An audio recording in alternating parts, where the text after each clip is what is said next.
Hello everyone, welcome to the channel the Fidiyaz academy. आप सभी का बहुत बहुत स्वागत है आपके अपने education channel the Fidiyaz academy में। आज फिर हम आपके साथ मौजूद है साइंस की नई क्लास लेकर। जीएस का पार्ट है, इसके अलावा केवीएस में जो सब्जेक्ट कंसर्न है उससे जो एनसीईआरटी बेस्ड क्वेश्चन है उसी से कुछ क्वेश्चन हम निकालने की कोशिश करेंगे। पहला क्वेश्चन देख लेते हैं। उम्मीद करता हूँ कि आप सभी की तैयारी बहुत अच्छे से चल रही है। नहीं चल रही है तो आज से शुरू कर दीजिए, क्योंकि और कोई तो तैयारी करने के लिए आपके लिए आने वाला नहीं है। तो आपको ही अपनी तैयारी बना के रखनी है। You are the only responsible person for your studies. अपनी स्टडीज के लिए आप ही खुद रिस्पॉन्सिबल पर्सन काउंट होंगे। तो पहला क्वेश्चन देख लेते हैं।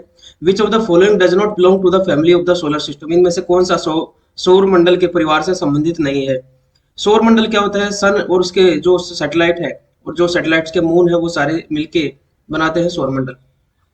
इंग्लिश में इसको सोलर सिस्टम कहते हैं। सोलर सिस्टम में सन प्लस प्लैनेट, प्लैनेट्स प्लस जो उनके सैटेलाइट है, नेचुरल सैटेलाइट, उनको भी काउंट करेंगे। इसके अलावा कुछ एस्टेरॉइड्स भी होते हैं। ये एस्टेरॉइड्स क्या होता है वो भी आपको बता देंगे। एस्टेरॉइड्स, उसके बाद कुछ मीटियोर होते हैं। मीटियोर, ये मीटियोर्स होते हैं, मीटियोराइड्स भी कह देते हैं इनको। तो ये सभी मिलकर बनाते हैं सोलर सिस्टम। प्लस कुछ कोमेट होते हैं, कुछ धूमकेतु होते हैं जो कि सूरज के चारों तरफ इलेप्टिकल, अंडाकार, लार्ज इलेप्टिकल ऑर्बिट में घूमते रहते हैं, जिनको कोमेट कहते हैं। तो ये सभी मिलकर सैटेलाइट बनाते हैं, सोलर सिस्टम बनाते हैं। तो प्लेनेट इसमें हो गया, मीटियोर्स भी हो गया, कोमेट भी हो गया। तो Galaxy will be the right answer. Galaxy क्या है? Collection of millions of stars, जिसके अंदर एक सन भी हमारा स्टार है। यूनिवर्स है जो वो गैलेक्सी से मिलकर बना हुआ है। ठीक है, बहुत सारी गैलेक्सी है। 10⁻12 गैलेक्सी माना जाता है कि इतनी टोटल गैलेक्सी है, और हर गैलेक्सी के अंदर 10⁻12 स्टार्स है। ठीक है, तो मतलब टोटल स्टार कितने हो गए? 10⁻24, और उसमें से एक स्टार हमारा सन है। स्टार की डेफिनेशन क्या होती है? ये सेलेस्टियल बॉडी है, पिंड है जिनकी अपनी लाइट होती है। ठीक है, हाई टेम्परेचर होता है। ठीक है, लाइट भी अपनी है, हाई टेम्परेचर होता है। ठीक है, तो इस तरीके से स्टार, सन भी एक स्टार है। तो गैलेक्सी हमारा सही आंसर हो गया, क्योंकि इस गैलेक्सी के अंदर सोलर सिस्टम बहुत सारे हैं। जितने सन होते हैं उनका अपना एक अपना सोलर सिस्टम है। जितने स्टार होते हैं सभी का अपना सोलर सिस्टम है। उसी तरीके से सन भी एक स्टार है, उसका भी अपना एक सोलर सिस्टम है। तो गैलेक्सी सौर मंडल का पार्ट नहीं, बल्कि सौर मंडल गैलेक्सी का पार्ट है। ये बात हो सकती है। तो हमारा ये आंसर सही हो गया। नेक्स्ट क्वेश्चन देखते हैं। The Halley's comet is seen after every year. कितने सालों के बाद हेली धूमकेतु देखा जाता है, दिखाई देता है? हेली धूमकेतु फेमस धूमकेतु है। एडमंड हेली नाम के एक व्यक्ति ने इसकी खोज की थी। इन्होंने पहले बहुत बार 1531 और कई साल में 1600 समथिंग साल में इन्होंने बताया था कि एक धूमकेतु दिखाई देता है। तो मतलब इनमें धूमकेतु दिखाई दिया था, लेकिन असल में ये धूमकेतु अलग अलग नहीं, ये एक ही धूमकेतु है। 76 ईयर में, 76 साल के अंतराल पर ये हमेशा दिखाई देता है। तो ये आंसर हमारा हो गया।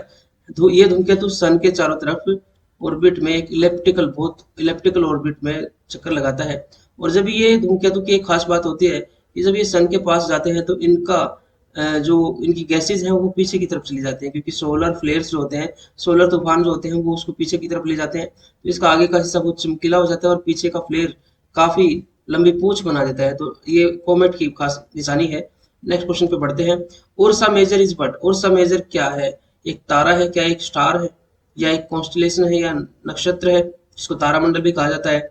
सीन ओनली विद टेलीस्कोप, यह केवल दूरबीन के साथ ही देखे जाने वाला कोई सेलेस्टियल बॉडी है या सैटेलाइट है, उपग्रह है? इसका सही आंसर क्या होगा? इसका सही आंसर है तारामंडल। तारामंडल है, या कॉन्स्टलेशन या नक्षत्र कहते हैं उर्सा मेजर। ठीक है, इसको सप्तऋषि भी कहा जाता है। ठीक है, ये सप्तऋषि तारामंडल भी कहा जाता है, क्योंकि इसमें 7 तारों का समूह है। ठीक है, एक क्वेश्चन मार्क जैसा निशान ये बनाता है, इसका उर्सा मेजर कहते हैं। तारामंडल क्या है? देखिए, गैलेक्सी के अंदर बहुत सारे हम जिस गैलेक्सी में हम रहते हैं वो मिल्की वे गैलेक्सी है, आप सभी जानते हैं। मिल्की वे गैलेक्सी या दुग्ध गंगा भी जिसको कहते हैं, आकाश गंगा जिसको कहते हैं। हमारी जो अपनी गैलेक्सी जिसके अंदर सन प्रेजेंट है, सोलर सिस्टम प्रेजेंट है। तो ऐसे ही गैलेक्सी के अंदर हम जब रहते हैं तो हमें आसमान के अंदर बहुत सारे स्टार दिखाई देते हैं। तो हमारे जो नियर स्टार है, वो नियर स्टार तो हमें सबको पता है कि वो सन है। ठीक है, उसके बाद जो सेकंड मोस्ट नियरेस्ट स्टार है वो प्रोक्सिमा सेंचुरी है, प्रोक्सिमा सेंचुरी। ये वो स्टार है जो सेकंड मोस्ट जो है हमारे से नियर में है, लेकिन ये बहुत दूर है। ये 4.3 लाइट ईयर एक डिस्टेंस मापने की टेक्निक वो है, यूनिट है जो कि यूज की जाती है, अक्सर एस्ट्रोनॉमी में यूज की जाती है। इस लाइट ईयर का मतलब है कि जो लाइट है जिसकी हम स्पीड देखते हैं 3 लाख किलोमीटर पर सेकंड की स्पीड होती है नॉर्मली लाइट की। ये वैक्यूम के मैं अंदर बता रहा हूँ, वैक्यूम मतलब निर्वात के अंदर जब एयर प्रेजेंट ना हो तो लाइट इतना स्पीड से ट्रेवल करती है। और एक साल में ये कितने ट्रेवल करे, मतलब 365 दिन से भी गुना करो, हर दिन में 24 घंटे होते हैं और 24 घंटे में 60 मिनट होती है और 60 मिनट में 60 सेकंड होते हैं, क्योंकि हमने स्पीड बताई कि सेकंड के हिसाब से। तो ये लाइट ईयर हो जाता है। तो इतना लाइट ईयर, एक साल में लाइट कितना डिस्टेंस कवर करती है वो इतना है।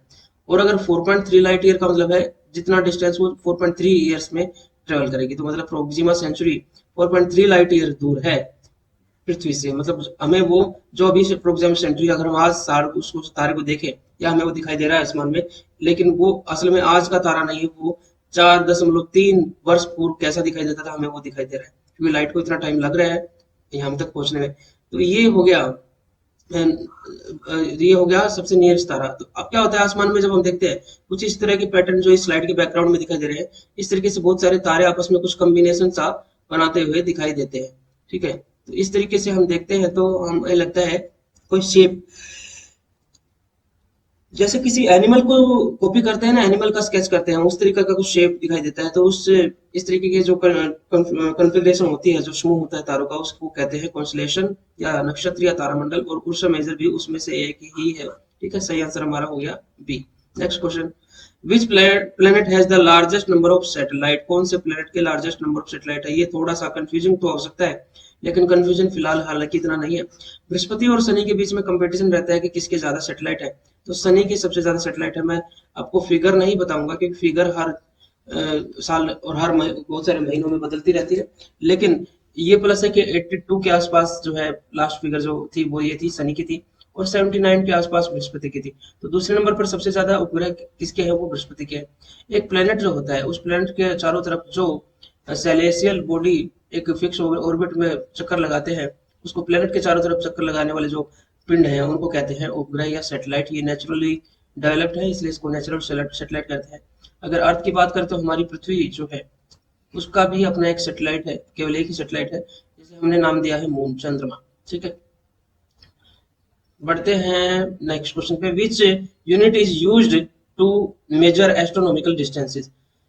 खगोलीय दूरी को मापने के लिए किस इकाई का उपयोग किया जाता है? ये अभी मैंने आपको बताया था।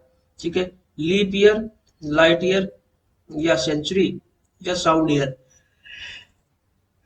देखिए साउंड की जो स्पीड है ना वो बहुत कम होती है, 332 मीटर पर सेकंड।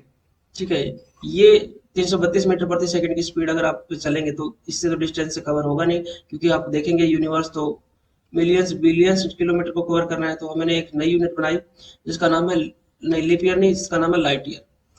ठीक है, this is the distance covered by light in 1 year.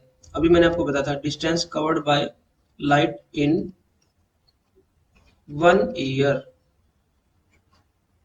ठीक है, अभी मैंने आपको बताया था कि जो लाइट है वो 3 लाख किलोमीटर प्रति सेकंड के हिसाब से चलती है। उसके बाद अगर वो 365 दिन की आप कैलकुलेट करें और उसके साथ आप 24 घंटे हर दिन में और 60 मिनट और 60 सेकंड से कैलकुलेट करेंगे, ठीक है, तो आपको पता चलेगा कि 1 light year is equal to 9.46 into 10⁻12 kilometre per second. ठीक है, this is the right answer. 9.46 into 10⁻12 kilometre प्रति सेकंड इस स्पीड से जो है लाइट चलती है, एक साल में इतना डिस्टेंस कवर करती है।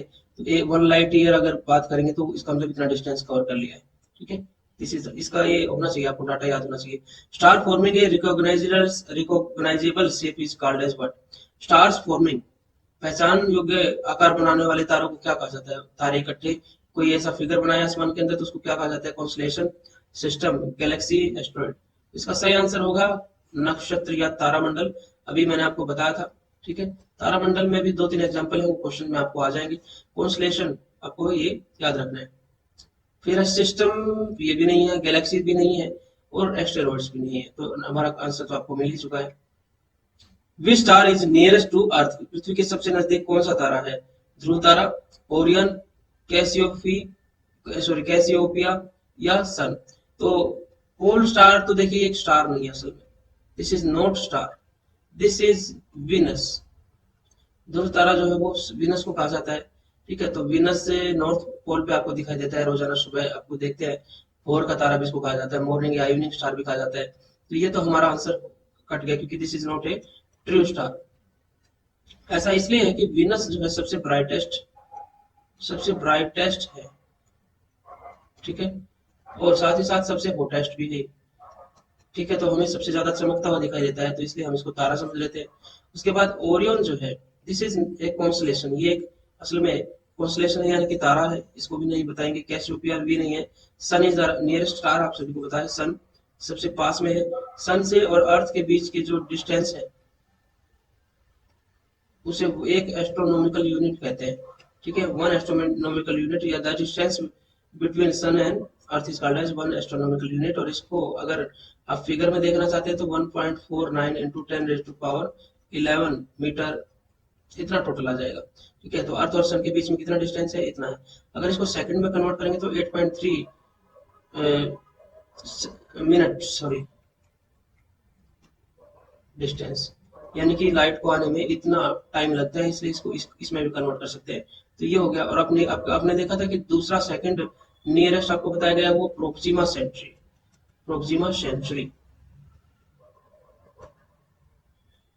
ठीक है, चलिए नेक्स्ट क्वेश्चन पे बढ़ते हैं। Which term is used for celestial bodies that revolve around the sun in highly electrical orbit. कौन सी टर्म यूज की जाती है अत्यधिक अंडाकार कक्ष में सूर्य की परिक्रमा करने वाले खगोलीय पिंडों के लिए? किस शब्द का प्रयोग किया जाता है? देखिए, comet he is the right answer. इसी वजह से देखिए सन जो होता है, सन के चारों तरफ बहुत सारे प्लेट्स हमने देखा है, बुध, शुक्र, फिर पृथ्वी और फिर मंगल, ऐसे करके करते हैं। लेकिन एक ऐसी सेलेस्टियल बॉडी होती है जो बहुत ज्यादा इलेप्टिकल ऑर्बिट में रिवॉल्व करती है, और इसके ऑर्बिट जो है दूसरे ग्रहों के ऑर्बिट के अंतर को क्रॉस करते हैं। तो ये अगर यहाँ पर है तो काफी सालों बाद इस प्लेनेट के आसपास पहुंच जाता है, कभी इसके पास पास पहुंच जाता है, और ये काफी सालों के डिफरेंस के बाद इन प्लेनेट के लोगों को भी दिखने लग जाता है। ठीक है, तो comet is the right answer. धूमकेतु इसको कहा जाता है, और उसमें भी खासतौर से हेली नाम का धूमकेतु आप याद रख सकते हैं। ये सन के ऑर्बिट में हाईली इलेप्टिकल ऑर्बिट में रिवॉल्व करता है, लेकिन ये अपना सॉरी ये पृथ्वी को पे लगभग 76 ईयर के डिफरेंस पे दिखाई देता है, हमें भी दिखाई देता है, नंगी आंखों से इसको देख सकते हैं, नेक्ड आई से इनको देख सकते हैं, ये ध्यान रखें। बात करते हैं मेट्योर्स की। बहुत सारे ऐसे सॉलिड सेलेस्टियल बॉडीज है जो ज्यादा बड़े तो नहीं है साइज में, लेकिन वो प्लैनेट्स नहीं बन पाए। ठीक है, वो सन के चारों तरफ घूमते रहते हैं। ठीक है, लेकिन वो कभी कभी हमारे पृथ्वी या दूसरे ग्रह की जब वायुमंडल में आके प्रवेश करते हैं, उनका जब ऑर्बिट उसमें मिक्स हो जाता है, मतलब क्रॉस कर जाता है, तो यहाँ पे आकर वो बर्निंग होने लग जाती है। उनकी एटमोस्फेयर के साथ फ्रिक्शन होगा, और फ्रिक्शन के साथ टेम्परेचर बढ़ेगा, क्योंकि बहुत ज्यादा स्पीड होती है इनकी मेट्योर्स की। तो ये मेट्योर्स जब हमारे एटमोस्फेयर के अंदर एंटर करते हैं तो इनकी बर्निंग होने लग जाती है फ्रिक्शन की वजह से। और ये बर्निंग जो होती है वो एटमोस्फेयर की एक लेयर है जिसको कहते हैं मीजोस्फीयर, इसके अंदर मेट्योर्स चलते हैं। तो ये मेट्योर्स अगर पूरी तरीके से जल जाए तो उनको मेट्योर्स कहते हैं, लेकिन कभी कभी बहुत जो बड़े साइज के बिग साइज के जो मेट्योर्स होते हैं वो पृथ्वी की सरफेस पे भी पहुंच जाते हैं। ठीक है, तो उनको कहते हैं मेट्योराइट्स। तो इनमें कंफ्यूजन हो जाता है मेट्योराइट्स। ठीक है, और ये मेट्योर जो कि ऊपर खत्म हो गए, तो इसको कैसे याद रखते हैं? मेट्योराइट्स, जो राइट होता है वो सही जगह पहुंच जाता है। तो अर्थ एक सही जगह है जहाँ पे लाइफ पॉसिबल है, इसलिए उसको जो ऊपर ही खत्म हो गया वो मेट्योर था, और जो पहुंच गया वो राइट था, मेट्योराइट था। इस तरीके से आपको याद रहेगा। तो उसके बाद देखते हैं क्षुद्र ग्रह, एस्टेरॉइड्स क्या है। सन के चारों तरफ बहुत सारे ग्रह हैं, जैसे में मरकरी है, वेनस है, अर्थ है, मंगल है। ये इनको कहते हैं इनर प्लेनेट, या इनको टेरेस्ट्रियल प्लेनेट भी कहते हैं, अर्थ लाइक भी कहते हैं। उसके बीच में एक बेल्ट है जिसमें छोटे छोटे छोटे छोटे छोटे क्षुद्र ग्रह ये है जो कि प्लैनेट्स नहीं बन पाए, लेकिन ये भी एक कक्षा के अंदर सन के चारों तरफ आपस रिवॉल्व करते रहते हैं, जैसे प्लैनेट्स रिवॉल्व करते हैं। तो ये बहुत सारे हैं। ठीक है, इन स्मॉल ड्वार्फ प्लैनेट्स या क्षुद्र ग्रह को सॉरी एस्टेरॉइड्स कहते हैं इनको। ठीक है, तो ये क्षुद्र ग्रह हो गए। ग्रह क्या है? सन के चारों तरफ चक्कर लगाने वाले पिंडों को कहते हैं, बड़े साइज की जो है उनको कहते हैं। अब बात करते हैं नेक्स्ट क्वेश्चन की। नेक्स्ट क्वेश्चन क्या कहते हैं? Which small objects revolve between orbit of Mars and Jupiter? मंगल और बृहस्पति की कक्षाओं के बीच कौन सी वस्तु घूमती है? अभी हमने आपको बताया, उनको एस्टेरॉइड कहते हैं। ठीक है, तो इनके बीच में जो स्मॉल ऑब्जेक्ट्स हैं जो कि मार्स और जुपिटर के बीच में सन के चारों तरफ एक ऑर्बिट में घूमते हैं, तो इसको कहते हैं मेटेरॉइड। तो मैंने बता ही दिया है, जो पृथ्वी की कक्षा में जो उल्का पिंड आते हैं और वो पूरी तरह से जल नहीं पाते, वो पहुंच जाते हैं सरफेस तक, तो उनको मेटेओराइट कहते हैं। जो जल जाते हैं वो मेटेओर कहते हैं। मेसोस्फीयर लेयर में इसकी बर्निंग होती है, ये भी ध्यान रखेंगे। धूमकेतु हमने बता ही दिया है, ठीक है। लॉन्ग टेल और शाइनिंग हेड वाला सेलेस्टियल बॉडी होती है जो कि सन के चारों तरफ लार्ज इलेक्ट्रिकल ऑर्बिट में घूमती रहती है, ठीक है। और ग्रह सैटेलाइट जो कि प्लैनेट्स के चारों तरफ चक्कर लगाने वाले पिंड है, ठीक है, फिक्स ऑर्बिट में, उनको कहते हैं उपग्रह। Which planet is called morning star और इवनिंग स्टार? बहुत इंपॉर्टेंट क्वेश्चन है। इसको भोर का तारा या संध्या का तारा किस प्लैनेट को कहा जाता है? वीनस को कहा जाता है। वीनस ब्राइटेस्ट है, ध्यान रखेंगे। इसके अलावा ये हॉटेस्ट भी है, ठीक है। और इसी को ट्विन सिस्टर ऑफ अर्थ भी कहा जाता है। लगभग लगभग आसपास ही इसका वेट है, आसपास ही इसका साइज है, लेकिन ट्विन सिस्टर ऑफ इसलिए इसको कहा तो जाता है। लेकिन इसको आप कैसे याद रखेंगे? ये ब्राइटेस्ट भी है और हॉटेस्ट भी है। देखिए, क्योंकि ये ट्विन सिस्टर है, और ट्विन सिस्टर जो है अर्थ के पास लाइफ है, ये हिंट के लिए बता रहा हूँ, लेकिन इसके पास लाइफ नहीं है। वीनस के पास लाइफ नहीं है, लेकिन दोनों बहनें तो हैं। तो इस क्योंकि ये जेलस की है इसके अंदर, इसलिए ये हॉट भी ज्यादा हो गई है, और उसके अलावा ये ब्राइट भी ज्यादा हो गई है। अब देखते हैं मार्स, इसको रेड प्लेनेट कहा जाता है, इसको धरती पुत्र भी कहा जाता है। अर्थ के से इसको नेक्ड आई से देखा जा सकता है, ठीक है। We can see this planet with naked eyes. Jupiter ये लार्जेस्ट प्लेनेट है, ठीक है, लार्जेस्ट भी है और हैवीएस्ट भी है, ध्यान रखेंगे।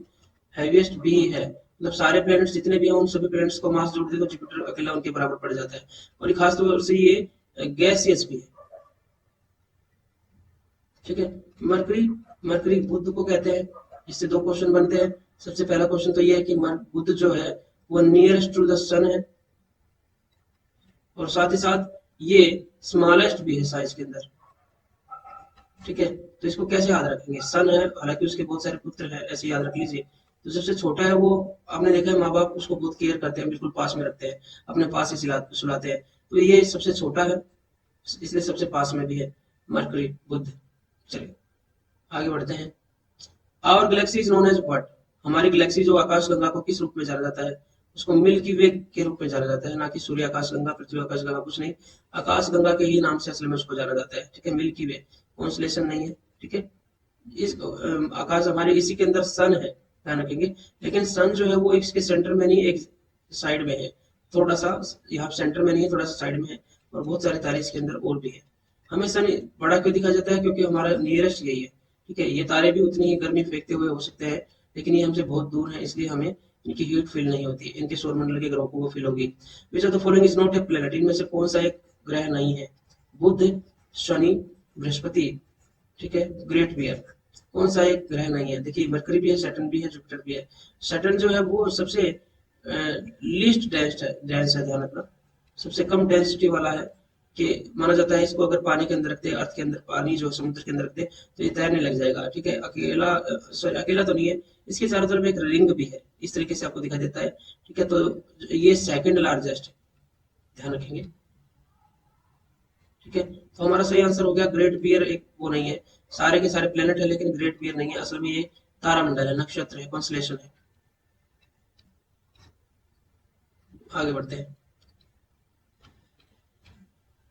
ओरियन क्या है? ओरियन अभी आपको हमने बताया था कि कुछ तारे एक शेप सी बनाते हुए आसमान में दिखाई देते हैं, जिसको कॉन्स्टलेशन, तारामंडल या नक्षत्र कहते हैं। उसी के अंदर ओरियन भी है। ये एक धनुधारी के जैसा आपको दिखाई देता है, ठीक है। जैसे एक धनुधारी होता है, इस तरीके से आपको कुछ कुछ ये ऐसा सा करके दिखाई देता है, ठीक है। थोड़ा सा शेप और बेटर तरीके से आप फिगर में सर्च कर सकते हैं। तो ये कॉन्स्टलेशन है, तो इसको ध्यान रखेंगे। अब बात करते हैं नए क्वेश्चन की। क्वेश्चन कहता है कि शूटिंग स्टार आज कॉल्ड एज व्हाट? टूटते हुए तारे जो होते हैं उनको क्या कहा जाता है? असल में टूटते हुए सितारे नहीं है, वो स्टार्स नहीं है, ठीक है। वो मीटियोर्स है, जो कि पृथ्वी के वायुमंडल में, एटमॉस्फेयर में एंटर जब करते हैं, तो आप सभी को वो टूटते हुए तारे की तरह दिखाई देते हैं, बहुत तेजी से स्पीड में आपको आगे बढ़ते हुए दिखाई देते हैं, ठीक है। तो उनको उल्का पिंड कहा जाता है, उल्का कहा जाता है, ठीक है। नेक्स्ट क्वेश्चन पे जाते हैं। लास्ट क्वेश्चन होगा आज का हमारा। हमने 15 क्वेश्चन का रेंज बनाया है, ठीक है। 10 क्वेश्चन कल हमने स्टार्ट किया था, लेकिन 15 क्वेश्चन पे रहेंगे जब तक हम कंफर्टेबल नहीं हो जाते। 15 क्वेश्चन रेगुलर नहीं दे पाते, उसके बाद देखेंगे, आगे बढ़ाएंगे। प्लैनेट्स फारदेस्ट फ्रॉम सन, सूर्य से सबसे दूर ग्रह कौन सा है? कि सबसे नियर तो हमने देखा है मरकरी है, ठीक है। उसके बाद यूरेनस, नेपच्यून, सैटर्न। तो इसमें नेपच्यून सबसे दूर है, ध्यान रखिए, ठीक है। तो नेपच्यून सबसे दूर है, हमारा सही आंसर ये हो गया। तो आपको ये कैसा लगा सेशन? क्वेश्चन का सेशन टोटल 15 क्वेश्चन हमने करवाए, लेकिन उसके साथ साथ मल्टीपल्स में उसके आसपास की नॉलेज के साथ शायद हम 30-40 क्वेश्चन तक जरूर पहुंचे हैं। एक अच्छा रिवीजन आपको देने की कोशिश हुई। तो आपको ये कैसा सेशन लगा जरूर लाइक की करके हमें बताइए, कमेंट करके बताइए। पसंद आया तो लाइक कीजिए, कमेंट कीजिए, अपने फीडबैक आप हमें दीजिए। ठीक है, लाइक कमेंट, और अगर आपने इस चैनल पर नए हैं तो सब्सक्राइब भी कर लीजिए। ठीक है, सब्सक्राइब कर लीजिए, और जो बेल आइकन है उस बेल आइकन को भी दबा लीजिए, ताकि आपको क्लासेस की नोटिफिकेशन मिलती रहे, कोई क्लास मिस ना हो, या बहुत सारी क्लासेस होने के बाद पता चले तो क्लास उस तरीके से अटेंड नहीं हो पाएगी जिस तरीके से रेगुलर कर पाते हैं, क्योंकि फिर वो लोड हो जाता है, उस तरीके से आप टाइम नहीं देंगे। लोड नहीं बनाना है, डेली पढ़ना है, डेली पढ़िए।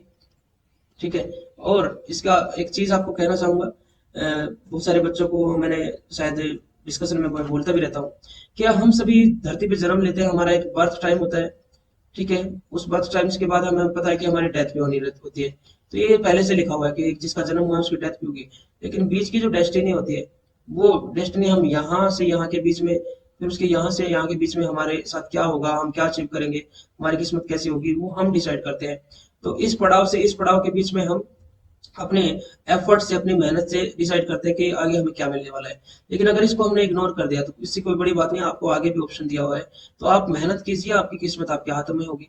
और कहते भी है कि किस्मत पे भरोसा करने वालों को वही मिलता है जो मेहनत करने वाले झूठा छोड़ देते हैं। ठीक है, मेहनत ही लोगों को पहले मिलता है, तो मेहनत करने वाले जो झूठा छोड़ेंगे, किस्मत के भरोसे रहने वाले को वही मिलेगा। ठीक है, तो आप भी मेहनत कीजिए, किस्मत आपका हमेशा साथ देगी। अगर आप बहुत मेहनत करते हैं, कभी भी आपको असफलता नहीं मिलेगी। आप अपने लेवल को ऊपर उठाइए, मैक्सिमम पढ़िए।